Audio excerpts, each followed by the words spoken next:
உணவு கொடுப்பதற்காக மகளிர் சமைப்பதற்கு சிரமப்படக்கூடாது என்று தமிழ்நாடு முழுவதும் காலை உணவு திட்டத்தை முதலமைச்சர் அவர்கள் இந்தியாவிலேயே முதன்முறையா அறிமுகப்படுத்தினார். அதே போல தமிழ் வழியில பள்ளி படிப்பு முடித்து கல்லூரிக்கு செல்கின்ற மாணவிகளுக்கு புதுமை பெண் திட்டம் அப்படி மூலம் மாதம் 1000 ரூபாய் கல்வி உதவித்தொகை திட்டத்தையும் உங்களுக்காக நம்முடைய முதலமைச்சர் அவர்கள் அறிவித்தாங்க.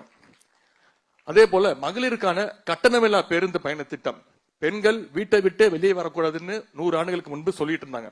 அந்த நிலையை மாற்றியது நம்முடைய திராவிட இயக்கம் தான். நம்முடைய திராவிட முன்னேற்ற கழக அரசு பெண்களை மேலும் ஊக்கப்படுத்தும் விதமாகவும் அவர்களுடைய வாழ்க்கை பயணத்திற்கு துணை நிற்கும் விதமாகவும் மகளிருக்கு கட்டணமில்லா பேருந்து பயண திட்டத்தை செயல்படுத்தியது. முதலமைச்சராக பொறுப்பேற்ற முதல் நாளே மகளிருக்கு கட்டணமில்லா பேருந்து பயண திட்டத்தில் நம்முடைய முதலமைச்சர் அவர்கள் கையெழுத்திட்டாங்க. அடுத்தது கலைஞர் மகளிர் உரிமை தொகை திட்டம். ஒவ்வொரு குடும்பத்திலும் பெண்கள் உழைக்கிறாங்க, குடும்பத்தை பராமரிக்கிறாங்க. ஆனா அவருடைய உழைப்புக்கென்று ஒரு அங்கீகாரம் இருந்ததில்லை. ஆனால் ஒரு குடும்பம் சிறந்து விளங்குவதற்கு பெண்கள் தான் முதுகெலும்பா இருக்கிறீங்க. பெண்களுடைய இந்த உழைப்பை அங்கீகரித்து கலைஞர் மகளிர் உரிமை திட்டத்தின் மூலம் நம்முடைய முதலமைச்சர் அவர்கள் மாதம் 1000 ரூபாய் வழங்குவதற்கு உத்தரவிட்டாங்க. இந்த ஓராண்டில் மட்டும் மாதம் 1,16,00,000 மகளிருக்கு மாதம் 1000 ரூபாய் கலைஞர் மகளிர் உரிமை தொகை திட்டத்தின் கீழ் வழங்கப்பட்டிருக்கு. இந்த திட்டங்களுடைய தாக்கம் எப்படிப்பட்டதாக இருக்கிறது என்று பல்வேறு பொருளாதார ஆய்வாளர்கள் இப்பொழுது ஆய்வு செய்ய தொடங்கியிருக்கின்றாங்க. இந்தியாவிலேயே மகளிர் மேம்பாட்டிற்கு எடுத்துக்காட்டான மாநிலமாக நம்முடைய தமிழ்நாடு திகழ்கிறது என்றால் அதற்கு உங்கள் அனைவரையும் நான் பாராட்ட வேண்டும். திராவிட மாடல் அரசை பொறுத்தவரை எல்லா துறைகளிலும் எல்லா திட்டங்களிலும் சமூக நீதி நிலைநாட்டப்பட வேண்டும் என்பதுதான் எங்களுடைய அடிப்படை கொள்கை. அதன்படி எல்லா வகையிலும் ஒடுக்கப்பட்டிருக்கக்கூடிய பெண்கள் மேலே எழுந்து வர வேண்டும் என்ற நோக்கத்தில் தான் இந்த அத்தனை திட்டங்களும் செயல்படுத்தப்பட்டு வருகின்றது.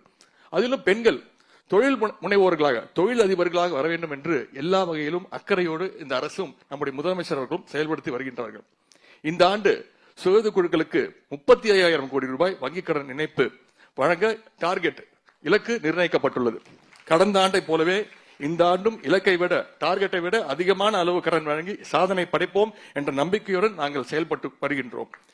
எனவே மகளிர் சுய குழுக்களை பாராட்டி ஊக்கப்படுத்துவதை நாம் கடமையாக கருதுகின்றோம். அந்த வகையில சிறப்பாக செயல்படும் மகளிர் குழுக்களுக்கு மணிமேகலை விருது வழங்கி பாராட்டப்பட உள்ளது. இந்த ஆண்டுக்கான விருது பழங்குடியின இருளர் இன சகோதரிகளை உறுப்பினர்களாக கொண்ட கோயம்புத்தூர் மாவட்டம் கொடியூர் சிறப்பு கிராம வறுமை ஒழிப்பு சங்கத்தில் இணைந்துள்ள சுய உதவி குழுக்களுக்கு மணிமேகலை விருதுகளை வழங்குகின்றோம். அவர்களுக்கு நம்ம அனைவரும் சார்பாக பாராட்டுகளை கைத்தட்டுகளை தெரிவிப்போம்.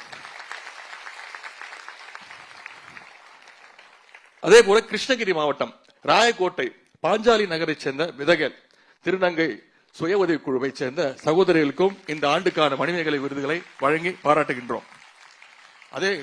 அதே போல கடந்த 23 ஆண்டுகளாக குழுவினை ஊக்கத்துடனும் உற்சாகத்துடனும் நடத்தி வருகின்ற ஈரோடு மாவட்டம் கோவிச்செட்டிப்பாளையம் பொலவக்காளிப்பாளையம் செம்மலர் சுய உதவி குழுக்களை சேர்ந்த சகோதரிகளும் மணிமேகலை விருதினை பெறுகின்றார்கள். பெண்களுக்கு எதிரான பாலியல் வன்முறையில் இருந்து அவர்களை பாதுகாத்து சட்ட உதவிகளை செய்து பிரச்சனைகளுக்கு தீர்வு காண்பதில் முன்னின்று செயல்படுகின்ற கெங்கவல்லி பாலின வள மையத்தை செயல்படுத்தி வரும் கூட்டமைப்புக்கும் மணிமேகலை விருது இன்று வழங்கப்படுகின்றது. இந்த பட்டியலை பார்க்கும் பொழுதே மனதில் மிகுந்த மகிழ்ச்சியும் உற்சாகமும் பிறக்கின்றது. இந்த பட்டியலே மகளிர் மேம்பாட்டு நிறுவனத்துடைய முயற்சிகளுக்கு கிடைத்த வெற்றியை காட்டுகின்றது.